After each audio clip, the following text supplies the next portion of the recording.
ہم نے انسان کو محنت اور مشقت ہی میں پیدا کیا۔ محنت، مشقت، تکلیف یہ ہر انسان کا مقدر کرنی ہی ہے۔ فرق صرف یہ ہوتا ہے کہ کسی کی مشقت اور محنت جسمانی زیادہ ہے، اینٹیں ڈھو رہا ہے، بڑی کشتی چلا رہا ہے۔ کسی کی محنت مشقت ذہنی زیادہ ہوتی ہے، بیٹھا ہوا تو ہے آرام کرسی پر، ریوالونگ چیئر ہے، بڑی آرام دہ، لیکن اس کی جو ذہنی مشقت جو وہ کر رہا ہے، جو جسمانی مشقت کرتا ہے وہ رات کو پاؤں پھیلا کر سوتا ہے، چاہے روٹی بھی پوری بھر ملی ہو، لیکن اسے پتا نہیں ہوتا رات کب گزر گئی۔ اور یہ دوسرے سے ہوتے ہیں، انہیں رات کو بھی نیند نہیں آتی، مخملی گدیروں پر بھی نہیں آتی، انہیں ضرورت ہوتی ہے ہپنوٹکس کی بھی، سیڈیٹیوز کی بھی، ٹرینکولائزرز کی بھی، یہ ساری چیزیں وہاں چلتی ہیں، اس لیے ان کی جو کوسٹ ہے وہ کسی اور قسم سے، لیکن بچا ہوا کوئی نہیں ہے۔ محنت، مشقت قرآن نہیں تھی، قسمیں کھا کر اللہ نے کہا ہے، ہم نے انسان کو، یہاں کسی انسان کی تفصیل نہیں ہے۔ محنت، مشقت، اور اس محنت مشقت کے ساتھ اس میں غالب نے ایک اور رنگ داخل کیا ہے، اس کے ساتھ غم۔ مثلا حیوان اور انسان میں کیا فرق ہے؟ بیل ہے، کولو چلا رہا ہے، مشقت تو وہ بھی کر رہا ہے۔ بار برداری کا اونٹ ہے، بوجھ ڈھو رہا ہے ادھر سے ادھر تک، محنت تو وہ بھی کر رہا ہے۔ انسان محنت بھی کرتا ہے، مزید اس کو رنج اور غم جو سابقہ اس کو پیش آتا ہے۔ بیل کو پتا بھی نہیں ہوگا میری کو اولاد بھی ہے، نسل بھی ہے، وہ کوئی بیمار ہے، کس حال میں ہے۔ گائے کو بھی اپنے بچے کی خبر ہوگی، وہ چھوٹا سا جب ہے دودھ پیتا ہے، اس کے بعد اسے کیا پتا وہ کہاں گیا کہاں نہیں ہے۔ انسان کو جو تکلیفیں جھیلنی پڑتی، جو غم جھیلتے وہ حیوان کے لیے نہیں، یہ انسان کے لیے۔ اسی لیے کہا غالب نے کہ قید حیات و بند غم اصل میں دونوں ایک ہیں، موت سے پہلے آدمی غم سے نجات پائے کیوں؟ تو یہ مشقت اور غم دونوں کو شامل کر لیجیے۔ انسان کا معاملہ حیوان سے بدتر ہے اس میں۔ کبھی کسی بیل کو، اونٹ کو وہ صدمہ نہیں ہوا ہوگا کہ بیٹا جو سینے تان کر کہا ابا جان ہاتھ چھوڑیے، آپ کیا باتیں کرتے ہیں، آپ کا کیا دوسری باتیں کرتے ہیں، اب زمانے کا رنگ بدل گیا۔ وہ جو بوڑھے باپ کو جو اس وقت صدمہ پہنچتا ہے، یہی ہے وہ جس پر میں نے اپنی جوانی کھپائی ہے، جس میں میں نے اپنے آپ کو انویسٹ کیا ہے۔ آج یہ میرے سامنے کھڑا ہو کر کیا کہہ رہا ہے؟ اور یہ تو میں نے بڑی ہلکی مثال دی ہے، گالیاں دینے والے بھی ہیں، ماں باپ کو قتل کرنے والے بھی ہیں، مرتا نہیں ہے بڈھا کہ یہ مرے تو مجھے یہ ساری جائیداد ملے اور مجھے آزادی حاصل ہو۔ اے انسان، تجھے مشقت پر مشقت جھیلتے ہوئے، محنت پر محنت کرتے ہوئے ہی آگے بڑھنا ہے، اور پھر اپنے رب کے حضور میں پیش ہونا۔ یہ اور مصیبت ہے، کسی اونٹ اور کسی بیل سے محاسبہ نہیں ہے وہاں۔ اس روز کہے گا کافر کاش میں مٹی ہوتا، انسان بنا ہی نہ ہوتا، جسے آج ہم بہت بڑا شرف سمجھ رہے ہیں، شرف انسانیت۔ کاش کہ میں مٹی، یہ انسان کا کی حیثیت مجھے دی ہی نہ جاتی کہ میں آج یہاں کھڑا ہوں جواب دوں۔ حضور نے فرمایا کل نفس یغدو فبائع نفسہ فموبقھا وموبقھا۔ ہر انسان جب صبح آنکھ کھلتی ہے، رات کے سونے تک وہ اپنے آپ کو بیچتا ہے۔ کوئی جسمانی مشقت اپنی بیچ رہا ہے، شام کو 100 روپے لے کر آیا ہے، اس نے اپنی جسمانی محنت بیچی ہے نا۔ کسی نے اپنی ذہنی محنت، ذہنی صلاحیت بیچی ہے، چاہے وہ ڈاکٹر ہے، چاہے انجینئر ہے، کوئی اور ہے، وہ اپنی ذہنی صلاحیت بیچتا بیٹھا ہوا اپنے کلینک میں، اپنے آفس میں، بائع نفسہ، اپنے آپ کو بیچتا ہے۔ یہ بیچنا تو ہر ایک کا ہے، ہر شخص بیچ رہا ہے اپنے آپ کو۔ کوئی بدبخت وہ ہے کہ یہ ساری مشقت جھیل کر بھی رات کو جہنم لے کر آیا ہے، مشقت بھی جھیلی اور لے کر بھی آیا آگ کے انگارے، اس لیے کہ حرام کاروبار۔ کوئی وہ ہے جو اس مشقت کے بعد اپنے نفس کو جہنم کی آگ سے چھٹکارا دے کر آیا، بیچا، جائز جگہ بیچا، جائز طریقے سے بیچا اس نے بھی، محنت اس نے بھی کی، مشقت اس نے بھی کی، لیکن اس نے اپنے مشقت کے نتیجے میں اپنے آپ کو برباد کر لیا۔ تو جب آزمائش میں کوئی پڑے گا تو پتا چلے گا نا کہ کھڑا ہے کھوٹا ہے۔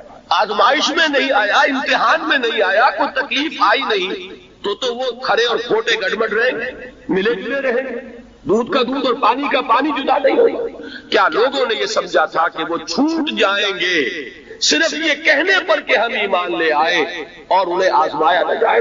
ہم نے تو آزمایا ہے ان سب کو جو ان سے پہلے آیا۔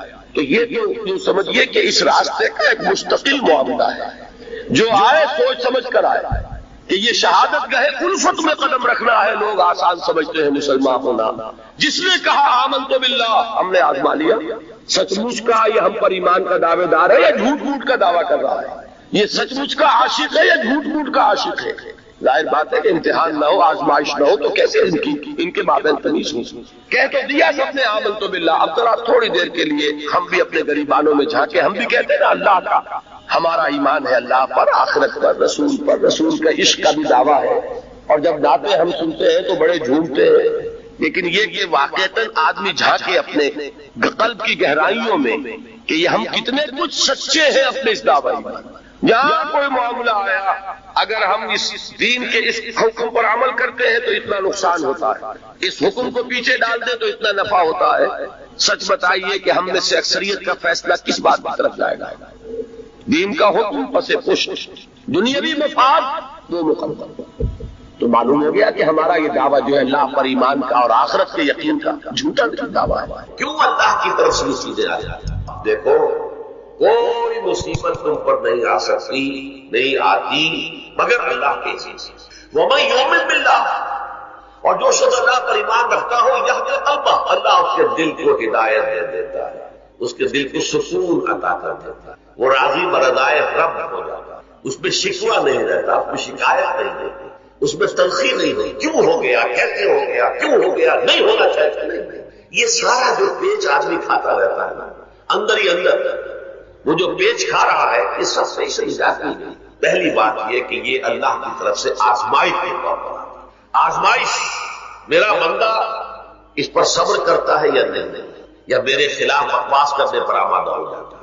اللہ تو ایسا ہے، اللہ نے ہم پر کبھی کرم کیا ہی نہیں، اللہ تو ظالم معاذ اللہ کہ ایسا نہیں. میرا بندہ جو ہے تکلیف بھی جھیلتا ہے میری وجہ سے، سمجھ کے کہ اللہ کی طرف سے آئی ہے.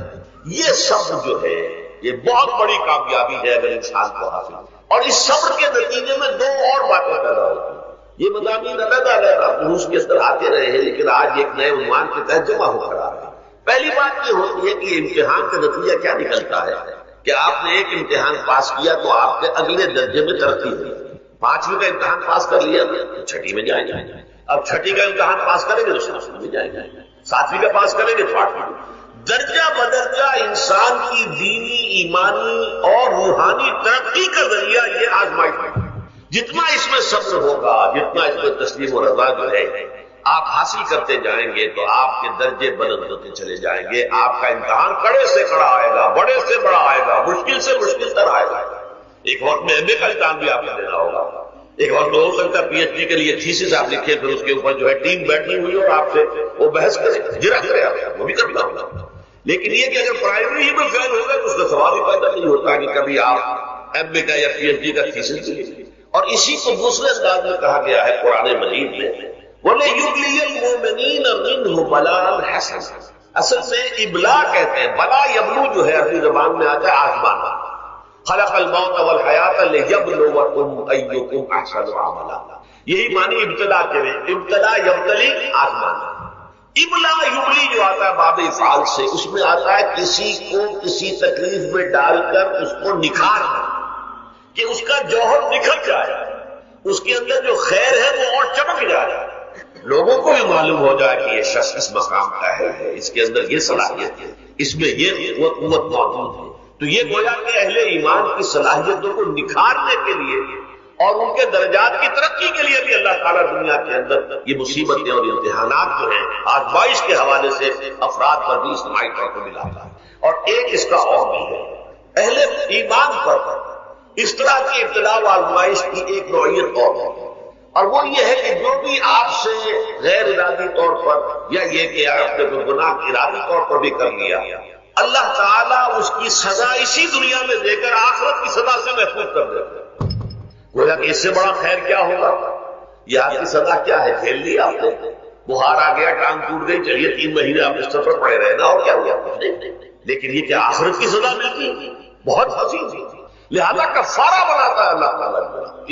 جو بھی گناہ ہو گئے، غلطیاں ہو گئی ہیں، ان کا کفارہ اللہ تعالیٰ بندہ مومن کے لیے حضور کی حدیث ہے، اس کا مطلب مجھے اس کو یاد نہیں ہے کہ مومن کا معاملہ عجیب ہے، اس سے کوئی تکلیف پہنچتی ہے صبر کرتا ہے تو اس کے گناہوں کا کفارہ بن جاتا ہے، اور اگر کوئی خوبی ملتی ہے تو اللہ تعالیٰ کا شکر ادا کرتا ہے، اس کے درجات بلند ہو جاتے ہیں. تو یہ معاملہ جو ہے اللہ تعالیٰ کی طرف سے بندہ مومن کے حق میں خیر کہ در حقیقت اس کے ان گناہوں کی پاداش کہ جو اس نے یہاں کر لی ہے یہی دنیا میں دے کر دھو دیا جائے، پاک کر دیا جائے. كل نفس ذائقة الموت ونبلوكم بالشر والخير فتنة وإلينا ترجعون. ہر جاندار کو موت کا مزہ چکھنا ہے اور اس سے پہلے پہلے ہم تمہیں آزماتے رہیں گے، خیر کے ذریعے بھلائی دے کر، صحت دے کر، دولت دے کر، اولاد دے کر، شہرت دے کر، اور برائی کے ذریعے سے بھی تندرستی دے کر، بے عزتی دے کر، احانت دے کر، ذلت دے کر، پہلے تر جاؤ اور پھر ہماری طرف لوٹا جاؤ۔ یہ وہ دوسری حقیقت جو میں نے کہا کہ جس پر اور لوگ یہی سمجھتے ہیں کہ یہی دنیا کی زندگی ہے۔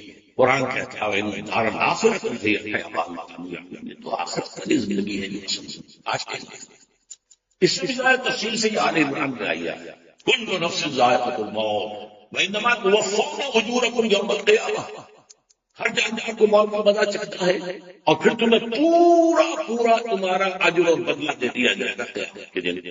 فمن زحزح عن النار وادخل الجنة فقد فاز، جو کوئی آگ سے بچا لیا گیا اور جنت میں داخل کر دیا گیا وہ تو کامیاب۔ اللہم ربنا اجعلنا منہم، اللہم ربنا اجعلنا منہم، اللہم ربنا اجعلنا منہم۔ وہ تو دنیا اتنا بتاؤ ضرور، اور دنیا کی زندگی تو سوائے دھوکے کے سامان پر کچھ نہیں۔ دھوکہ کس بات نہیں، یہ تمہیں اصل زندگی سے غافل کر دیتے۔ تم کہیں سفر پر جا رہے تھے، تمہارا کہیں گھر تھا، تمہیں واپس آنا تھا، تم راستے ہی میں کسی دلچسپی میں ایسے مگن ہوئے کہ گھر بار سب بھولے، یہ تو تمہارا سفر، تم نے اسی کو اپنی منزل بنا تو دھوکہ دیا جائے۔ ویسے دنیا کی زندگی دھوکہ نہیں ہے، بڑی حقیقت ہے، اس لیے کہ حضور نے فرمایا انما دنیا مزرعۃ الآخرہ، یہ دنیا آخرت کی کھیتی ہے، یہاں بولو گے تو وہاں کاٹ، یہاں کچھ کمائی کرو گے تو وہاں اس کا بدلہ ملے۔ اس اعتبار سے دنیا بہت بڑی ہے، ایک ایک لمحہ بہت بڑی قیمتی ہے، لیکن اگر یہ دنیا تمہیں آخرت سے غافل کر دے تو اس سے بڑا دھوکے یہ اصل دجال ہے۔ میں نے تقریباً 60 برس کی عمر کو جب میں پہنچا تھا تو موت کا انتظار شروع کر دیا تھا۔ میرے قریبی احباب کو معلوم ہے، میں کہتا تھا، یہ بھی کہتا رہا کہ بھائی میں اپنے حصے پہ کام کر چکا، جتنی صلاحیت اللہ نے دی تھی، جتنی بھی میرے اندر استعداد تھی، میں اس کو بھرپور طریقے پر استعمال کیا۔ دم واپسی برسر راہ ہے عزیز و اللہ، یہ میرا معاملہ رہا ہے 60 برس کی عمر سے۔ اس کے بعد اللہ نے مزید چیزیں برس دی ہے، یہ نافل کا لگ کے درجے میں کہتے ہیں، اس کا اللہ کا یہ خصوصی نفل ہے، ہمیشہ مصنون زندگی تو 61 برس ہے ہمارے حساب سے۔ علامہ اقبال کے بارے میں سنا ہے کہ ہوا کرتے تھے کہ میری عمر حضور کی عمر سے زیادہ، وہ 6 مہینے کم ہی رہی ہے۔ جو حضور کی عمر تھی وہی حضرت ابو بکر کی، وہی حضرت عمر کی، وہی حضرت علی، ہاں حضرت عثمان 82 برس کے ہوئے۔ پھر یہاں کے مجددین میں سے وہی عمر حضرت شیخ احمد سرندی کی، وہی شاہ ولی اللہ دہلوی کی، ہاں شیخ عبدالحق محدث دہلوی رحمۃ اللہ علیہ 82 برس کے ہوئے۔ لیکن یہ میں کہا کرتا تھا مصنون عمر تو 61، جسے ہم 63 کہتے ہیں، وہ اصل میں ہمارے حساب سے 61، وہ 63 قمری ہے، جو 9 دن کم ہے، قمری سال جو ہے وہ شمسی سال۔ باقی میں اس وقت سے منتظر تھا، لیکن جو بھی وقت اللہ نے دیا ہے اللہ کا شکر ہے، وہ مفید کاموں میں لگا ہے۔ ان میں خاص طور پر میں سمجھتا ہوں کہ اللہ کا مجھ پر سب سے بڑا احسان، اور مجھے پر نہیں، بہت بڑے کاموں میں لوگوں کو احسان ہوا۔ وہ میرا 1998 کا دورہ تھا، 1998 کے مارچ میں میرا بڑا آپریشن ہوا، دونوں گھٹنے تبدیل کیے گئے، لیکن 98 کے آخر میں حالانکہ میں چل نہیں سکتا۔ کراچی میں مسجد جو ہے اونچی ہے، دوسری منزل پر ہے، تو خاص ریمپ بنایا گیا جس کے لیے، جس کے ذریعے میں ویل چیئر پر مجھے لے جایا گیا۔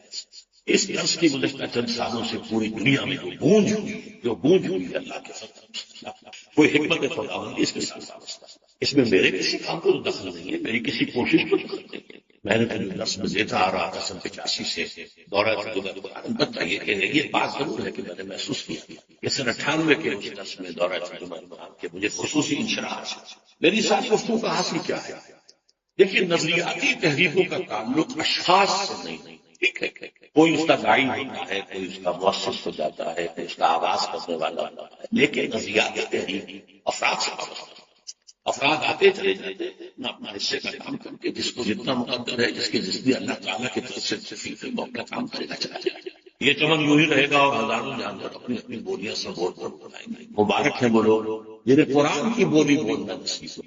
حسب یہ گمان ہے اللہ کا فضل ہے کہ میں ان میں سے قرآن کی بولی بولی، اور قرآن مجید کو جیسا کہ وہ ہے ایز اٹ از، اپنے کو مضمومہ خیالات، اپنے کوئی ذہن سے زائدہ نظریات کو نہیں، اس میں جس سے انگریزی میں آپ آبجیکٹو خالص معلومی طور پر قرآن کو قرآن سے سمجھائے، یا پھر سیرت رسول سے، لفظ سنت کی بجائے سیرت کے استعمال۔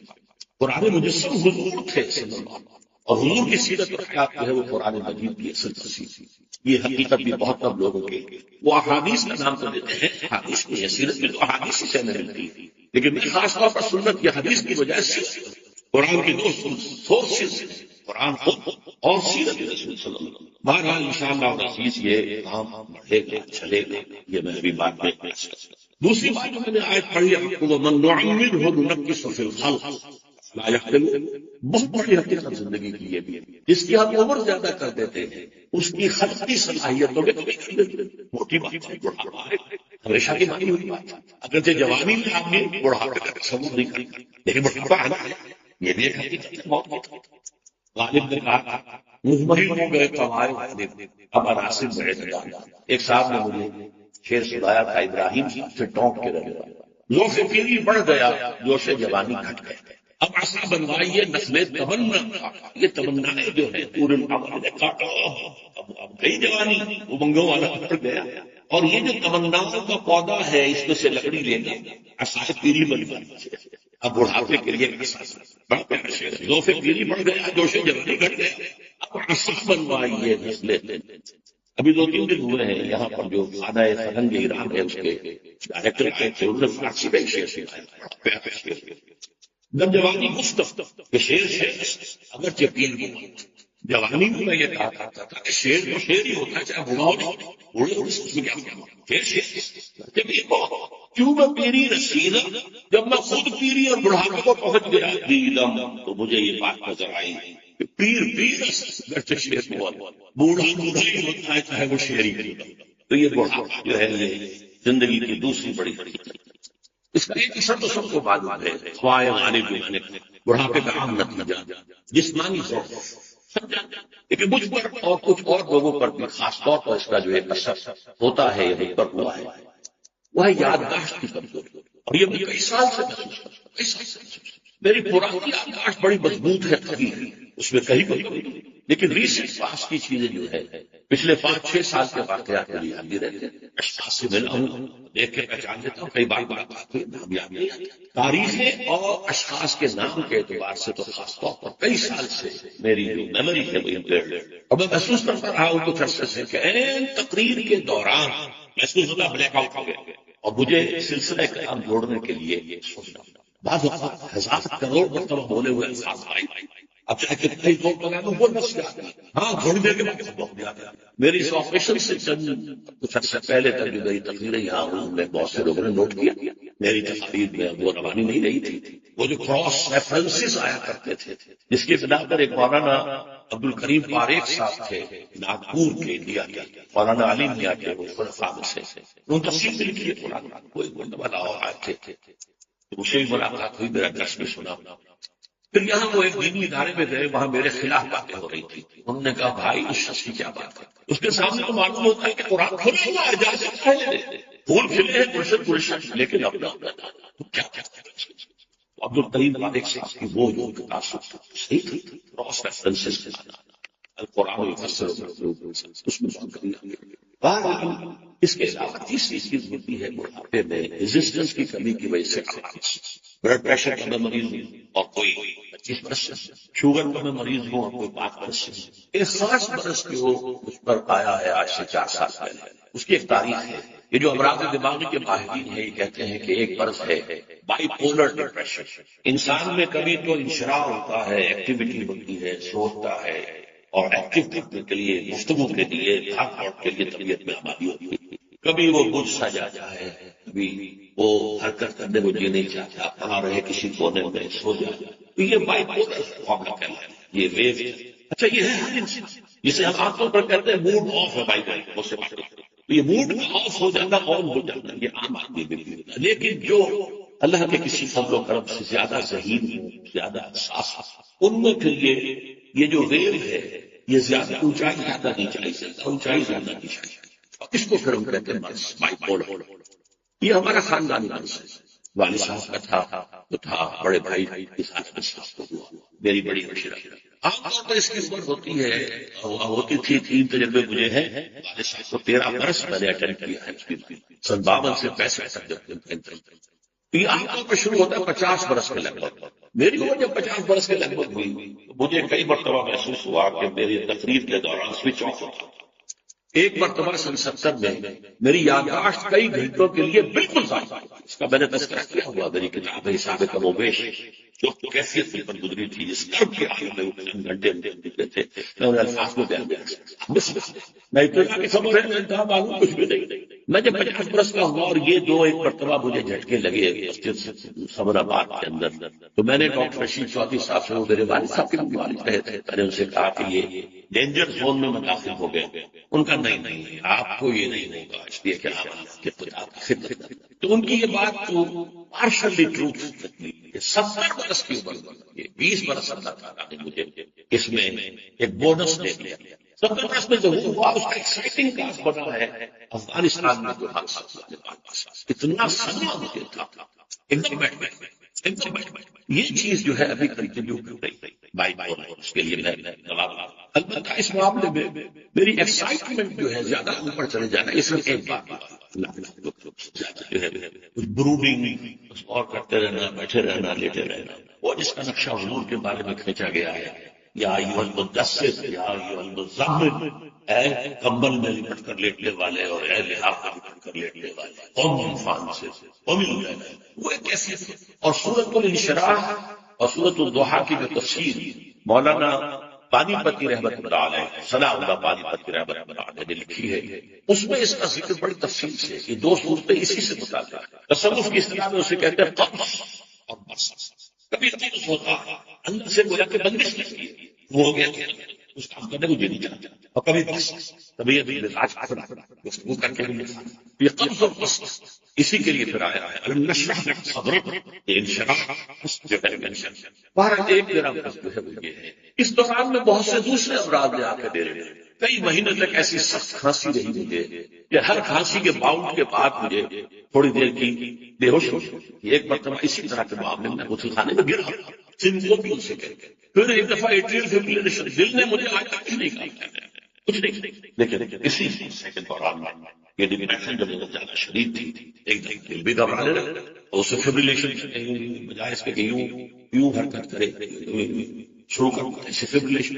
جس طرح میری جو بائی پولر ذہنی اور نفسیاتی اور جذباتی کیفیت کے جینز مجھے وراثت میں ملے تھے پیدائشی طور پر، ایسے ہی میری کمر کی تکلیف کے بھی بیج جو ہے وہ 30-35 سال پہلے پڑے تھے۔ مسجد خانقاہ سمن آباد میں میرا درس ہفتے اتوار کی صبح کو ہوتا تھا، 2 گھنٹے 2.5 گھنٹے عام طور پر، کبھی کبھی 3، پھر شام کو عصر کے بعد، پھر عشاء کے بعد، پھر دوران ہفتہ ہر روز شام کو مغرب کے بعد، اور جمعے کے روز خطاب جمعہ اور اس کے علاوہ درس۔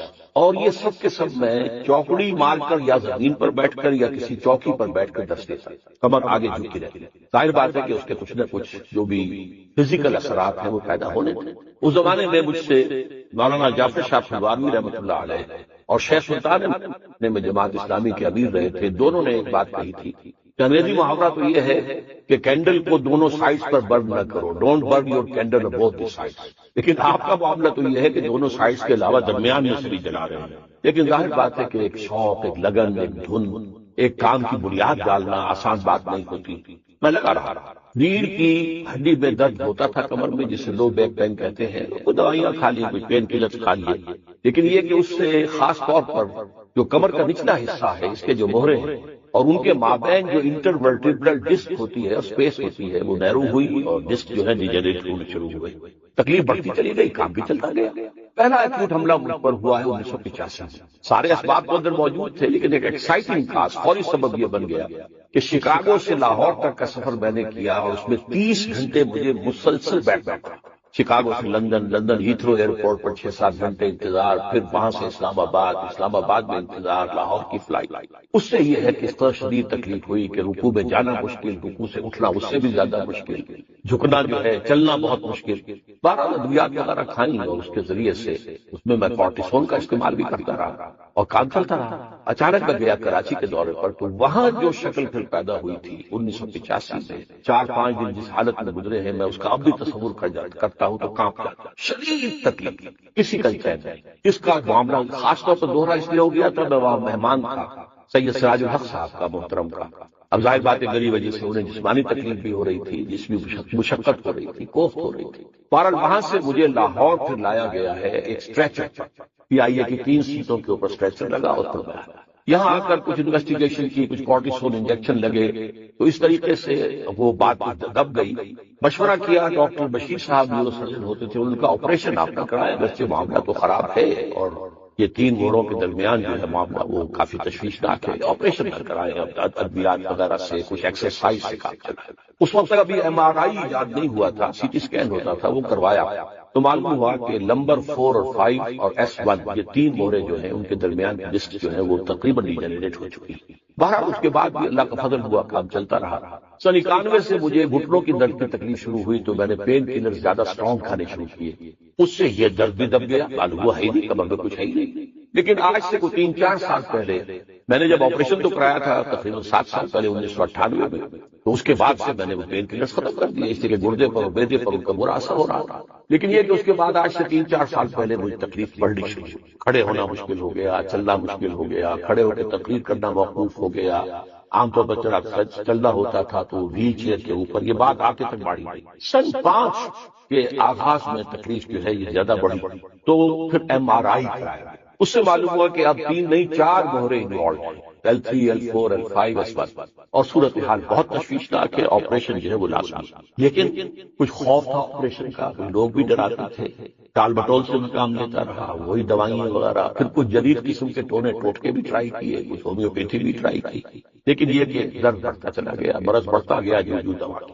اچانک یہ آج سے 4 مہینے پہلے حادثہ ہو گیا، بہت شدید درد کی کیفیت تھی اور 3-4 روز سے میرا مسجد میں آنا بھی موقوف تھا اور میں وضو بھی نہیں کر سکتا تھا، بلکہ تیمم ہی سے نماز بستر پر پڑھ رہا تھا۔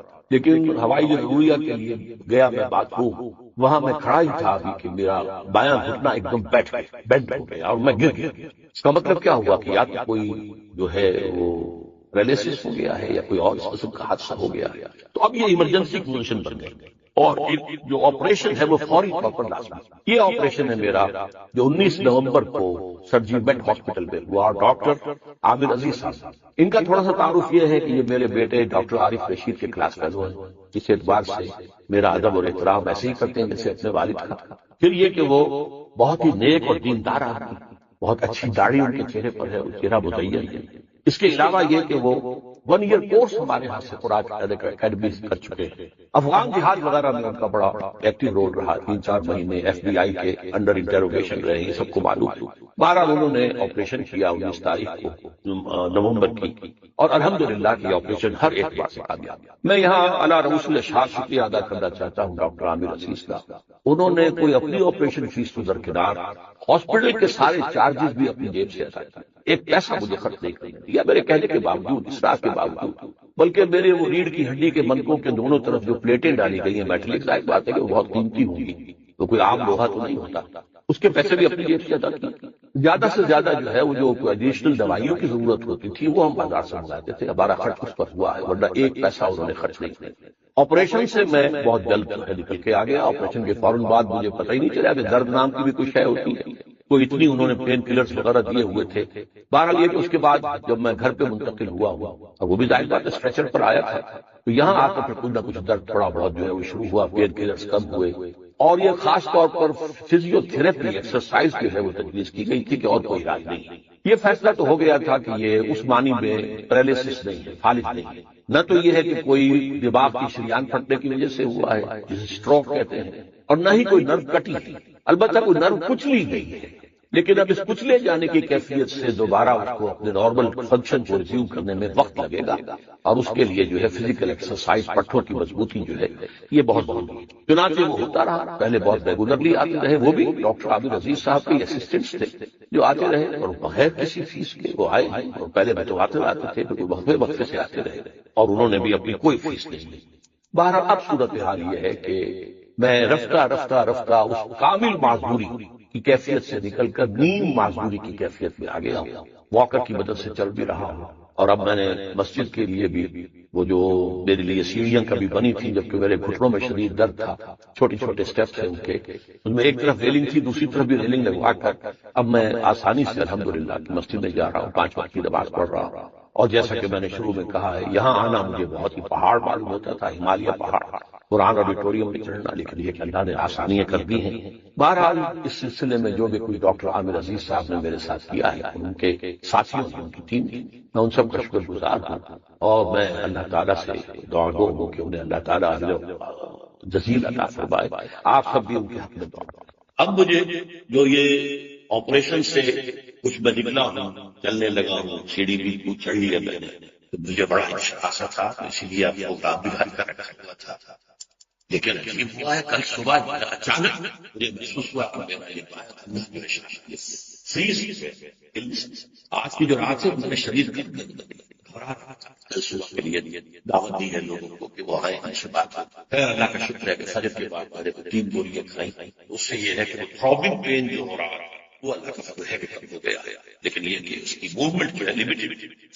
بہرحال یہ ہے مصحفہ، میں نے اس مصحفے کی تفاصیل میں جس طریقے سے مجھ پر وارد ہوا اور اس کے ساتھ جو اضافی عوارض ہیں وہ میں نے تیسری آیت میں نے پڑھی تھی، بہت اہم بات۔ وَمِنْكُمْ مَنْ يُتَوَفَّى وَمِنْكُمْ مَنْ يُرَدُّ إِلَىٰ أَرْذَلِ الْعُمُرِ لِكَيْ لَا يَعْلَمَ مِنْ بَعْدِ عِلْمٍ شَيْئًا۔ یہ سورہ حج کی آیت طویل ہے، میں نے اس کا درمیان کر لیا کہ تم پہلے نطفہ ہوتے ہو، پھر وہ علقہ بنتا ہے، پھر مضغہ بنتا ہے، پھر اس میں جسم کے اعضاء ظاہر ہوتے ہیں، پھر تم بچہ، ایک بچے سے، معصوم سے، ماں کے پیٹ سے برآمد ہوتے ہو، پھر تم جوانی کو پہنچتے ہو، پھر تم میں سے کچھ ایسے بھی ہیں کہ جنہیں اللہ تعالیٰ قبض کر لیتا ہے جوانی میں، جوانی سے اوپر ذرا پھیڑ عمر میں، یا آغاز یہ ہے ابھی بڑھاپے کا، اور تم میں سے کچھ ایسے بھی ہیں جو ارذل العمر کو لوٹا دیے جائیں۔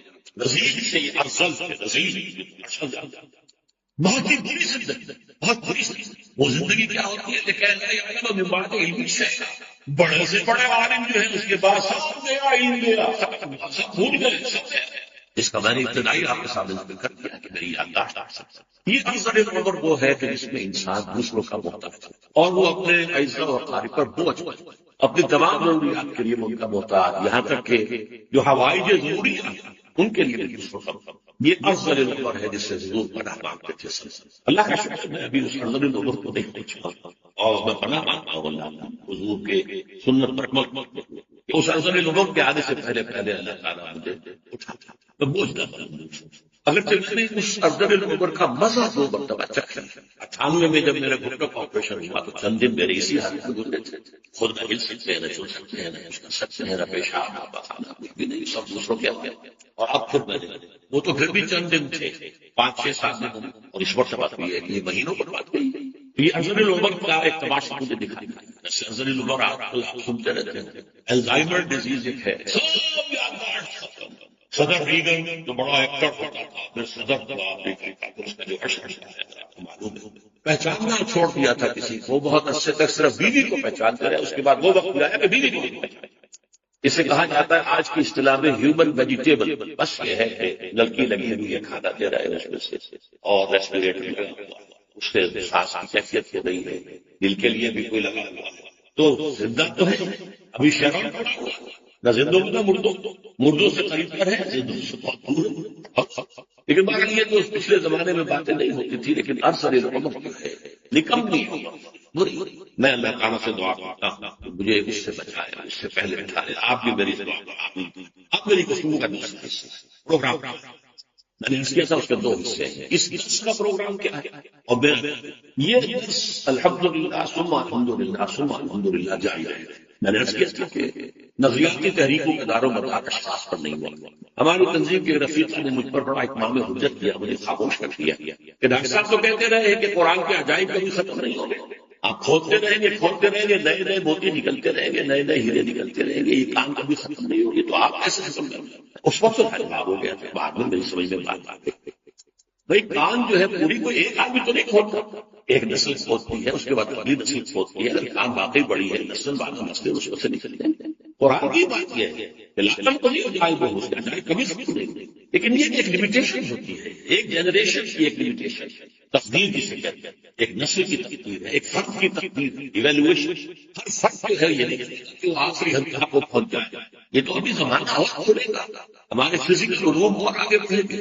سنوریہم آیاتنا فی الآفاق وفی انفسہم فلا حتی یتبین لہم الحق ہم انہیں اپنی کائنات میں آفاق میں ان کے اپنی جانوں میں اپنی نشانیاں دکھاتے چلے جائیں گے، یہاں تک کہ یہ بات ہم بالکل واضح ہو جائے گی کہ یہ قرآن حق ہے اور یہ ہوتا جائے گا. اس پروسیس اس میں جس حد تک میری صلاحیت تھی، میری جو بھی گنجائش تھی، اب یہ اگلی نسل کو شفٹ، اور یہ بھی میں سمجھتا ہوں کہ میرا اللہ تعالیٰ کا مجھ پر بہت بڑا کہ میرے دونوں کام جو ہے میری زندگی میں، میری آنکھوں کے سامنے میری اگلی نسل جو ہے وہ دو حصوں پر بڑھتی. ایک میرے مانوی اولاد ہے. اب اللہ کے فضل و کرم سے میں 100 کہا کرتا تھا، اب میں سمجھتا ہوں سینکڑوں ایسے لوگ موجود ہیں نوجوان، ان میں ڈاکٹرز بھی ہیں، ان میں ڈینٹل سرجنز بھی ہیں، ان میں انجینئرز ہیں، ان میں فلاسفرز ہیں. انہوں نے قرآن کی اس دعوت کو مجھ سے خوب سمجھا ہے اللہ کے فضل و کرم سے، اب لگے ہوئے ہیں. اس کی طرف سے تو مجھے بہت ملا. بلکہ یہ کہ میں محسوس کرتا ہوں کہ کراچی اس سلسلے میں لاہور پر بازی لے گیا. لاہور میں جتنے بھی لوگ زیادہ قریب آئے وہ پھر تنظیم اسلامی کے وہاں پر یہ ہے کہ کیونکہ تنظیم اسلامی کا مرکز تو وہاں نہیں ہے لاہور، تو وہاں جو لوگ آئے ہیں وہ درس قرآن، تدریس قرآن، بیان قرآن اس میں لگے، اور وہاں کئی اکیڈمیز بن چکی ہیں. یہاں گئے تھے وہاں بھی پہلے ایک بہت بڑی تھی، چھوٹی چھوٹی کئی اکیڈمیز کراچی کی کئی آبادی بن چکی. تو ایک تو میری یہ مانوی اولاد ہے، ایک نسل بھی اللہ نے 4 بیٹے. اور میں آپ کو راز کی بات بتاتا ہوں، میں نے بھی کبھی بتایا تھا. میری ایک دعا مسلسل رہی رمضان میں خاص طور پر، حج اور عمرے کے دوران خاص طور پر. میں نے جو یہ شوق ہوتے ہیں طواف کے اور مشعی کے، ان میں دعائیں مقرر کر رکھی تھی. پہلے چکر میں ہم دوسرے میں درود و سلام، تیسرے میں والدین کے لیے، چوتھے میں اولاد کے لیے، پھر بقیہ میں اپنے لیے. اس میں تعوذ بھی ایک پورا چکر تعوذ صرف اور ایک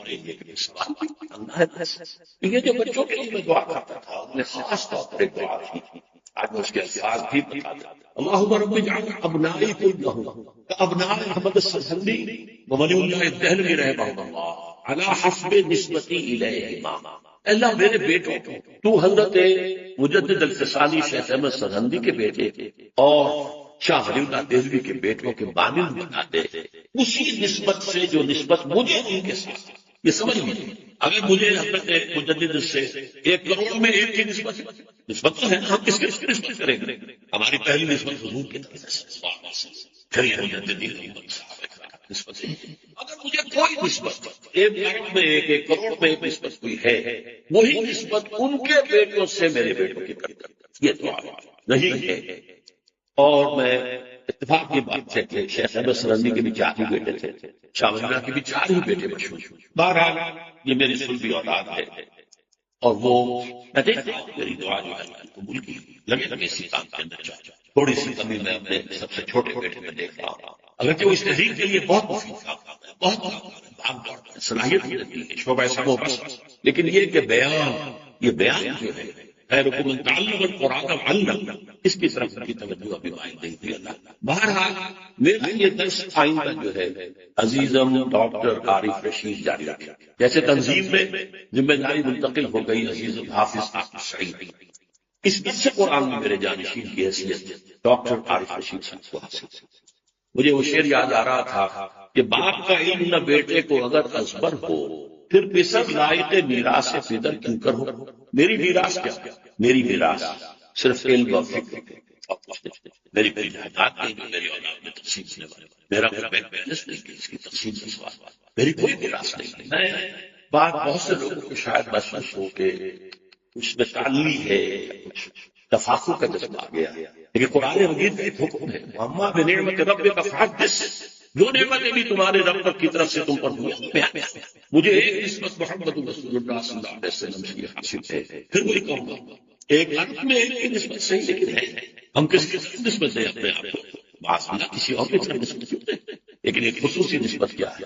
40 برس کی عمر کے بعد حضور نے زندگی کا ایک لمحہ بھی معاش کی صرف نہیں کی.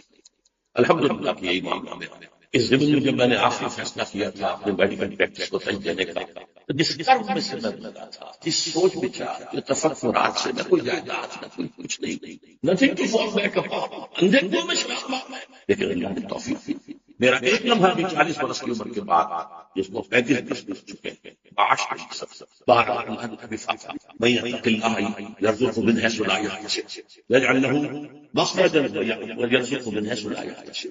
بھروسہ کر لینا ایک مرتبہ بڑا کڑا مشکل، سارا امتحان اسی سے. اندھے کنویں میں چلا مارو، توکل کرو، اس کے ذمہ ہے رزق دینا، اس کے ذمہ ہے. ہمیں گمان نہیں ہوگا کہاں سے ہوگا، وہ تو پوری پوری اللہ کا شکر. باہر میری علاج میں نے عرض کیا ہے وہ علم اور فکر ہے صرف.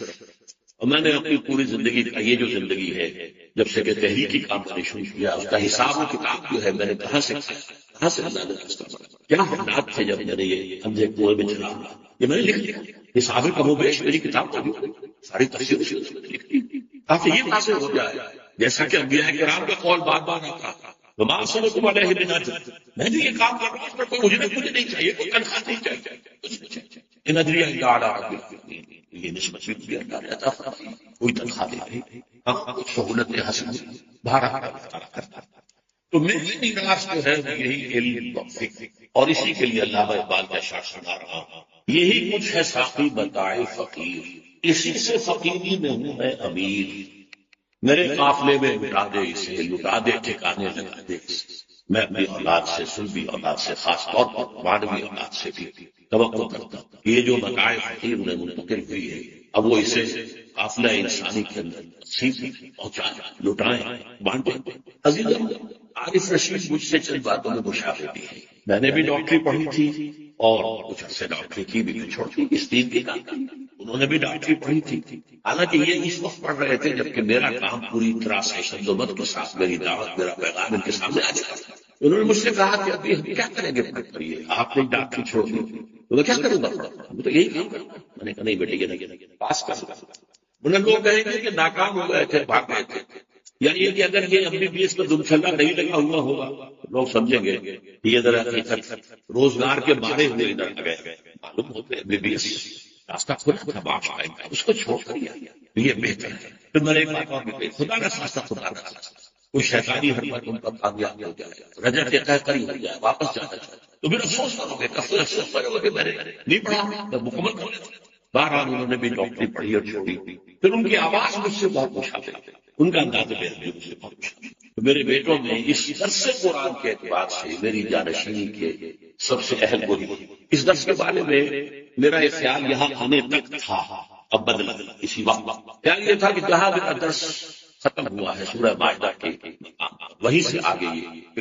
اب میری رائے یہ ہے کہ میں وقتاً فوقتاً اس دوران میں خود بھی طبیعت کی آمادگی ہو، انشراح ہو تو یہاں آ کر کبھی مہینے میں ایک بار، 2 مہینے میں ایک بار تو سورہ مائدہ کی تکمیل تو میں خود اس طریقے سے قرآن مجید کی صورتوں کا پہلا گروپ جو ہے وہ میرے درس کی شکل میں ریکارڈ ہوتا ہے. البتہ دوسرا گروپ سورہ انعام سے شروع ہوتا ہے، وہاں سے وہ شروع تو انشاءاللہ ایسا ہی ہوگا. البتہ بہت سے حضرات کو یہ خیال ہے کہ آپ کا پورا درس قرآن ریکارڈ ہو جاتا ہے، تو ان کو میں یہ بتا رہا ہوں میرا پورا درس قرآن ریکارڈڈ موجود ہے. یہ تو فاتح سیکنڈ ٹائم سے ہوا تھا. فرق صرف یہ ہے کہ وہ اس دور کے کیمراز کے ذریعے سے ریکارڈ ہوا تھا، ویڈیو بنے تھے جو سیٹلائٹ پر نہیں جا سکتے، جو ٹی وی کے ذریعے سے جنہیں ٹیلی کاسٹ نہیں کیا جا سکتا، دیکھا جا سکتا ویڈیو آڈیو. تو گویا کہ میری تقریری تفسیر موجود ہے، مکمل موجود ہے. جس کو دلچسپی ہے اس کا مطالعہ کرے، اسے میں تحریری مفسر نہیں ہوں، تقریر کے اندر جو بھی کیا ہے کیا. اب اللہ کے فضل سے سورہ حدید کی جو میری وضاحت ہے وہ ایک کتابی شکل میں آ گئی. باہر وہ تو موجود ہے، اس کی طرف جو بھی رجوع کرنا چاہے راستہ بند نہیں ہے. باہر ایک تو میں امید کرتا ہوں، دعا کرتا ہوں یہ جو جانشینی کا منصب حاصل ہو رہا ہے حضرت ڈاکٹر عارف رشید کو، اس کا حق ادا کر سکتا اور آپ کو میرا فکر مل جائے ان کے. یہ بچپن سب سے ساتھ ہے، یہ 10 سال کے تھے جب میں نے یہاں کام شروع کیا 1965 اور ہر پورے درس میں میرے ساتھ شریک ہوتے، ہر اتوار بھی شریک ہوتے، ہر جمعے بھی شریک ہوتے. چنانچہ ان کے تو تحت الشعور کے اندر بھی تہیں لگی ہوئی ہے میرے فکر کی وجہ سے. اس بات سے یہ ہے کہ اس کام کا تسلسل رہے گا، اس تسلسل کو سامنے رکھتے ہوئے آپ اپنی اس دلچسپی کو بلکہ پڑھائیں اور لوگوں تک پہنچائیں. بات اب اگلی منزل تک جا رہی ہے، اگلی نسل تک جا رہی ہے. آپ کی طرف سے بھی پھر اس میں کوشش کرنی چاہیے. اب میری دوسری بات کا دوسرا حصہ میں خود اب کیا کرنا چاہتا ہوں. جب تک تو نیند معذوری کا بھی کیفیت ہے، ابھی ظاہر بات ہے میں ابھی سفر نہیں کر سکتا، بات نہیں کر سکتا، اکیڈمی کے اندر ہی چلنا پھرنا ہے، یا پھر یہ کہ بہت پیسہ یقین کر کے مجھے کہیں لے جایا جا سکتا. اس وقت تو میں دو کام، ایک کے لیے تو خاص طور پر میں آپ سے استدعا کرتا ہوں کہ دعا کریں کہ اللہ میرے قلم پر سے گرا کھول، میں کچھ لکھ نہیں، ویسے میرا لکھا ہوا کم نہیں، ہمارا لٹریچر جو ہے کافی بڑی چھوٹا، دلی میں بڑے پیمانے پر اور بہت عمدہ، ہماری بات سے کہیں بہتر ہے۔ تو اس پہلو سے یہ ہے دیکھیے کہ بعض اس میں خلا ایسے ہیں جو میں چاہوں گا کہ اور دوسرے یہ کہ میں پچھلی تحریروں پر نظر ثانی کی، وہ جو اقبال نے کہا تھا only stones do not change, اگر کسی معاملے میں میرے رائے میں کوئی تبدیلی آئی اس عرصے کے دوران تو میں اسے بھاری کروں۔ ایک تو یہ کام ہے جو میں اپنے کمرے میں بیٹھ کے کر سکتا ہوں، دوسرا یہ کہ ملاقات ہی میرے پاس جیسے میں نے کہا تھا پوری دنیا میں بھوک ہے، کوئی کہیں سے چلا رہا، کوئی کہیں سے چلا رہا، ان لوگوں کے ساتھ گفتگو، اور وہ جو انہیں محبت یا کچھ عقیدت نفس قرآن کی وجہ سے ہو گئی ہے اسے عمل کے رخ پر ڈالنا کہ بھائی باقی اوقات اور اس عمل کے جو خد و خال ہے ان پر واضح کرنا، یہ میں اپنی گفتگو کے ذریعے کر رہا ہوں۔ اس دور میں کرتا ہوں، لوگ آتے ہیں وہ دوسرے سے ملاقاتیں ہوتی ہیں، واضح کرتا ہوں مجھ سے محبت کا تقاضا تو یہ ہے، کچھ لوگ عقیدت کا اظہار کرتے ہیں آتے ہاتھ چومتے، میں کہتا ہوں بھائی یہ نہیں ایسی یہ ہے، یہ دو کام تو میں نیم معذوری کی جو کیفیت ہے اس میں بھی کر سکتا ہوں، اگر اللہ اسے نکالتا اس کے اختیار ہے، میں اگر موبائل ہو جاؤں تو سے سفر بھی کر سکتا تو پھر میرے کرنے کا کام اصل میں یہ ہے کہ درس قرآن ایک علمی شے ہے، جو اس کا ایسنس ہے، جو اس کا پیغام ہے، جو اس کی حکمت ہے بنیادی، وہ جو میرا بنیادی فکر ہے وہ بہت پختہ ہے الحمدللہ، اور اس میں میری یادداشت میں کوئی خرابی نہیں، اس کو میں گھوموں پھروں، اب بجائے اس کے کہ اتوار جو ہے میرا یہاں فکس ہو گیا، حالانکہ دوسری جگہوں پر بھی کوئی اگر اجتماع کرتا ہو تو دن تو اتوار ہی کا بنتا ہے، جمعے میں جا کے آپ تقریر کریں، جمعے میں لوگ آتے ہیں آخری وقت میں بیٹھے ہوئے، لیکن یہ اتوار جو بھی آئے ارادے سے تو میں یہ کام بنیادی علمی چیزیں جو ہے وہ اپنی جگہ پر ہیں، میرا اپنا درس اور یہ بات آگے چلتی رہے گی، اس میں تو کبھی کوئی اسٹیسس نہیں آئے گا، کہیں جا کر بات ختم نہیں ہوگی، بڑھتی جائے گی۔ اب میری آخری میرے دینی، ملی، تاریخی، سیاسی اور عمرانی فکر کا خلاصہ میرے 50 سال سے زائد عرصے کے مطالعے غور و فکر کا حاصل، جسے میں نے آج کی اس الوداعی نشست جو ہے درس قرآن کے اعتبار سے تو اس کا تحفہ سے میں کرتا ہوں۔ اس میں سب سے پہلے ایک شکوہ ہے، بہت سے لوگ محبت کرتے ہیں، وہی بھی عقیدت مند بھی ہیں، جیسا کہ میں نے کہا کہ ہاتھ چومتے ہیں اور اپنی عقیدت کا اظہار کرتے ہیں، تعریفیں کرتے ہیں، میں خطرے میں مبتلا ہو جاتا ہوں کہ کہیں کوئی تکبر نہ کرتا، روکتا بھی، لیکن افسوس صد افسوس یہ کہ میرے اصل پیغام پر توجہ نہیں دیں۔ میں آپ سے بھی یہ شکوہ کروں، ہر کسے الظن خود شد یار من، بال نے شکوے کیے، ہر کسے الظن خود شد یار، ہر شخص اپنے خیال میں میرا دوست بن گیا، وَاسْتُرُونِ مَنْ نَجُسْ أَسْرَارِ مَنْ، میرے اندر سے اس نے میری چھپی ہوئی چیزوں کو دیکھا، تو کیا ہوں، کیا کہنا چاہتا ہوں، کیا کرنا چاہتا ہوں، شاعری پڑھ لی، ڈھونڈ گیا، سر ڈھونڈ لیا، بانٹنے اور اس سے بھی زیادہ مرا میں اس طرح سے مجھے بھی بس ایک مدرس سے قرآن سمجھ لیا، میری اصل زندگی کس کام میں بیتی ہے، میرے اصل مقاصد کیا تھے، میرے اصل ہدف کیا تھے، اور اللہ ہے ایک شوشے کا فرق وہ کیا اس پر توجہ، اس کو تو میں نے صحیح بنایا، ساتھ خود کہا میرا مقصد ہے اس امت مسلمہ کا قافلہ منتشر ہو گیا، اونٹنیوں نے توڑا دی ہے اپنی رسیاں، بے زمام ہو کر کوئی ادھر کوئی ادھر کوئی ادھر کوئی ادھر، ان کو پھر ایک قافلے کی شکل میں لانا چاہتا ہے، جمع ہو جائے وہ منزل کی جو اللہ نے ان کے لیے معین کی، رسول نے معین کی، اس کی طرف پیش کر میرا بھی مقصد ہے۔ میں اس میں اپنی باتیں آپ سے بہت دیکھیے جہاں تک تاریخی